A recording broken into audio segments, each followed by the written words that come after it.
করবে ওই জন্যই এক্সস্ট। আমি জানি না, সেটা করতে পারে এখানে তো মডিউলার কিচেন। ও সেটা করবে না। ও বাড়িটা পুরো রেনোভেশন হচ্ছে। স্টুডেন্ট লিফট ছাড়া উঠবে কি করে গো?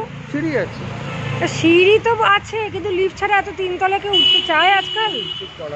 মায়েরা উঠবে কিভাবে? মায়েরা তো উঠার দরকার নেই। মায়েরা উঠে কি করে? বাচ্চা স্টুডেন্ট উঠলেই হয়, মায়েরা কি ক্লাস করবে না? না তাহলে ও মায়েরা বসবে বা কোথায়? কোনটা দিদি ভিডিও করলে কেমন হয় ঘিরে এগুলো করতে পারো, তোমার এসি ছাড়া পারবে না। হ্যাঁ এসি তো বসাতেই হবে। তাহলে হোয়াটসঅ্যাপগুলো করলে মানে হোয়াটসঅ্যাপগুলো ও ওয়ার্কশপগুলো করলে ব্রাইডাল করা যায় এখানটা। সেইটা করতে পারো তুমি, দ্যাট ক্যান বি ডান। অনেক, হ্যাঁ সেটাই। তুই ভাড়াও দিতে পারবে। সেটাই মাকে বলি, মা বলে যা খরচা লাগে তুই দিবি। হ্যাঁ আমার তো যা খরচা লাগে তুই দিবি।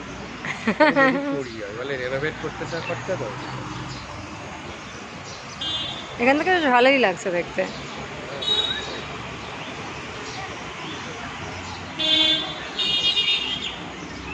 তোমার এই গাছটায় কোকিল বসে, এইটার ওইটায়? আমি দেখি, আমি শুনতে পাই বিকেলবেলা যখন যাতায়াত করি তখন। ওটা পড়ে গেছে ঝড়ে ওই আমফানের সময়। কত গাছ আমাদের কন্টিনিউতে পড়েছে জানো তোমাদের বাড়ি? জানি আমি দেখেছি, পার্কে তো বিছিয়েছিল মানে আমি দেখেছি তো ওই সময়। আমার কাছে এখনো ছবি আছে। এই তো রাস্তা দিয়ে যাতায়াত করতাম ওই তখন। তাও ঘরের পাশে গাছ। আমফানের সময় তো অনেক ক্ষয়ক্ষতি হয়েছে না আমাদের লেকে মানে